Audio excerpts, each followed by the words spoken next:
একবার নারদমণি শ্রীকৃষ্ণের সাথে সাক্ষাৎ করতে তার ধাম দুয়ারিকায় এসে পৌঁছালেন। তিনি অত্যন্ত চিন্তিত ছিলেন। নারদমণিকে দেখে শ্রীকৃষ্ণ তাকে জিজ্ঞাসা করলেন, হে মহর্ষি, আপনার কি হয়েছে? আপনাকে দেখতে এত চিন্তিত লাগছে কেন? তখন দেবর্ষি নারদ শ্রীকৃষ্ণকে বললেন, হে প্রভু, আপনি তো সবই জানেন, আপনার কাছে তো কোনো কিছু অজানা নয়। তবুও যদি আপনি জানতে চান প্রভু, আমার মনে একটি দুবিধার জন্ম নিয়েছে, কৃপা করে আপনি এই দুবিধার নিষ্কৃতি ঘটান। তখন শ্রীকৃষ্ণ নারদকে বললেন, হে দেবর্ষি নারদ, আপনার মনের সকল কথা আমি জানি, তবুও আপনার দুবিধা কি সেটি আপনি আমাকে বলুন। তখন নারদমণি বললেন, হে প্রভু, আমি জানতে চাই, খিদে, পিপাসা, ঘুম ও আশা, এই চারজনের মধ্যে কে সবচেয়ে বড়? কোনটা ছাড়া মানব জীবন অচল? তখন শ্রীকৃষ্ণ নারদমণিকে বললেন, হে দেবর্ষি, আপনার এই প্রশ্নের সমাধান আমি অবশ্যই করব। তবে এই প্রশ্নের সমাধান করার আগে আপনি আপনার উত্তর পেয়ে যাবেন। এক রাজ্যে খিদে, পিপাসা, ঘুম ও আশা নামে চার বোন থাকত। একদিন সেই চার বোনের মধ্যে সংঘর্ষ বেঁধে যায়। খিদে বলে আমি বড়, পিপাসা বলে আমি বড়, ঘুম বলে না আমি বড়, আর আশা বলে আমি বড়। এরপর ওই চার বোন তাদের বিবাদ নিয়ে রাজার কাছে পৌঁছে যায়। প্রথমজন বলে আমি বড়, দ্বিতীয়জন বলে আমি বড়, তৃতীয়জন বলে আমি বড়, চতুর্থজন বলে না আমিই বড়। এইভাবে রাজার সামনে তারা নিরন্তর যুদ্ধ করতে থাকে। তাদের কথা শুনে রাজা অত্যন্ত দুশ্চিন্তাগ্রস্ত হয়ে পড়ে। এরপর রাজা খিদেকে বলে যে, খিদে, তুমি কিভাবে বড়? তখন খিদে বলে যে, আমি এই কারণেই বড় যে আমার জন্য সমস্ত বাড়িতে উনুন জ্বলে, ভালো ভালো খাবার রান্না হয়।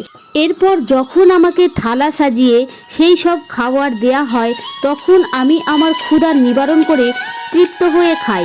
সেই কারণে আমিই বড়। খিদের কথা শুনে মহারাজ আদেশ দেন সমস্ত গ্রামবাসীকে, আজ থেকে আর কোনো বাড়িতে উনুন জ্বলবে না, কোনো বাড়িতে আজ থেকে যেন কোনো খাবার তৈরি না হয়। তারপর আমি দেখি খিদে কিভাবে বড়। যখন খিদে পাবে তখন সে কি করে সেটা আমি দেখতে চাই। এরপর সারা দিন কেটে গেল। দিন গড়িয়ে রাত আসলো। পরদিন সকাল হলো। খিদে তখন খিদে পেল। তখন সে এদিক ওদিক খাবার খুঁজতে লাগলো।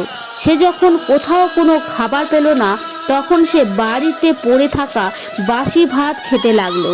পিপাসা এই সব কিছু দাঁড়িয়ে দাঁড়িয়ে দেখছিল।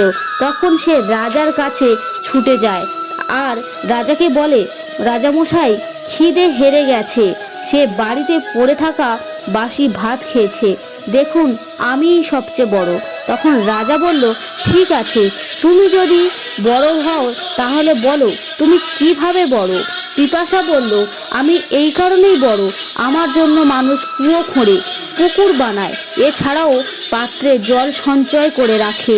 এরপর যখন কোনো পাত্র করে আমাকে জল দেয়, তখন আমি সেই জল পান করি এবং আমার পিপাসা মেটাই।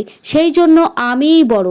পিপাসার কথা শুনে রাজা তার সৈনিকদের আদেশ দিলেন, যাও, সমস্ত রাজ্যে গিয়ে ঘোষণা করে এসো, আজ থেকে কেউ যেন কুয়ো না খোঁড়ে, কেউ যেন পুকুর না খোঁড়ে, আর কেউ যেন কোনো পাত্রে জল সঞ্চয় না করে রাখে। সব পুকুর ও কুয়োর পাশে পাহারা লাগিয়ে দাও। এরপর আমি দেখি পিপাসার যখন পিপাসা পাবে সে তখন কি করবে। সারা দিন রাত পেরোনোর পর দ্বিতীয় দিন পিপাসার এখন পিপাসা পেয়েছে। সে এদিকে ওদিকে জলের সন্ধান করতে লাগে, কিন্তু সে কোথাও কোনো জল পেল না। তখন সে মাটি খুঁড়ে জলের সন্ধান করতে লাগলো এবং সেখান থেকে জল নিয়ে জল পান করলো এবং এই সব কিছু ঘুম চেয়ে চেয়ে দেখছিল। সে রাজার কাছে দ্রুত দৌড়ে গেল এবং বলল, রাজামশাই, পিপাসা হেরে গেছে, আপনি স্বীকার করুন আমি সবচেয়ে বড়। তখন রাজা বললেন, ঠিক আছে, তুমি যদি সবচেয়ে বড় হও তাহলে তুমি প্রমাণ করো কিভাবে তুমি সবচেয়ে বড়। ঘুম বলে, আমি এই কারণেই বড় যে আমার জন্য মানুষ খাট পালঙ্ক বানায় এবং সেই খাট পালঙ্কে যখন বিছানা পেতে দেয় তখন আমি সারাদিনের পরিশ্রম ভুলে শান্তিমতো ঘুমাই, তাছাড়া আমি কখনো ঘুমাই না। ঘুমের কথা শুনে রাজামশাই এটা ভাবেন এবং তার সৈনিকদের বললেন, যাও সমস্ত রাজ্যে গিয়ে ঘোষণা করে এসো, আজ থেকে আর কেউ যেন খাট পালঙ্কে না ঘুমায়, কেউ যেন বিছানা না পাতে। দেখি ঘুমের যখন ঘুম পাবে তখন সে কি করবে। সারা দিন পেরিয়ে গেল, আবার রাতও ঢেকে গেল, এবার ঘুমের ঘুম পেল। তখন সে এদিক ওদিক বিছানা খুঁজতে লাগলো, কিন্তু রাজা তো আদেশ দিয়েছে সারা রাজ্যে কোথাও বিছানা পাতা হবে না। তাই সে কোথাও বিছানা না পেয়ে এবড়ো খেবড়ো ভূমিতে এমনি এমনি ঘুমিয়ে পড়ল।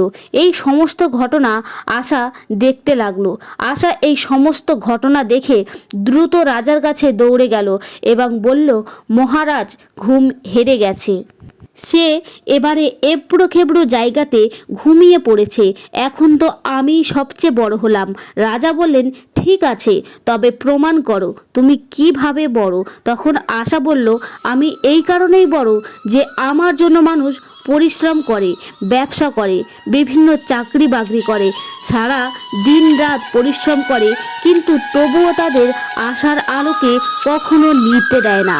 এই কথা শুনে রাজা তার সৈনিকদের আদেশ দিলেন এবং বললেন, যাও সারা রাজ্যে ঘোষণা করে এসো, আজ থেকে কেউ যেন কোন রকম পরিশ্রম না করে, কেউ যেন কোনো চাকরি না করে, কোনো ব্যবসা বাণিজ্য না করে, এবং কেউ যেন তার অন্তরে আশার প্রদীপ না জ্বালায়।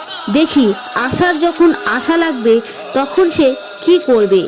এরপর সারাদিন পেরিয়ে গেল, সারা রাতও পেরিয়ে গেল। আশার যখন কোনো কিছু করার ইচ্ছা জাগলো তখন সে চারিদিকে ঘুরে বেড়াতে লাগলো। সে দেখলো কোথাও কোনো মানুষ নেই, সব জায়গায় শূন্য, শুধুমাত্র একটি কুমোর প্রদীপের মিটমিটে আলোতে কাজ করছেন। তখন আশা সেখানে গিয়ে উপস্থিত হয়। তখন কুমোর দেখেন তার স্বর্ণের প্রদীপ স্বর্ণের পাত্র হয়ে গেছে, এমনকি তার মহল স্বর্ণে নির্মিত হয়ে গেছে। বন্ধুরা, যেভাবে কুমোরের আশা পূর্ণ হলো সেভাবে আপনাদেরও আশা পূর্ণ হোক। এর কারণে আশার প্রদীপ কখনো নেভানো উচিত নয়। কারোর কথা শুনে আশার প্রদীপ নেভাবেন না, কর্ম করতে থাকুন, তাহলে দেখবেন আপনিও একদিন সফল হবেন। এভাবে রাজার কাছে প্রমাণিত হলো যে আশা সব থেকে বড়। আশা থাকলে মানুষ জীবনে সব কিছু লাভ করতে পারবে। শ্রীকৃষ্ণ নারদমণিকে বললেন যে এখন আপনি হয়তো আপনার প্রশ্নের উত্তর পেয়ে গেছেন।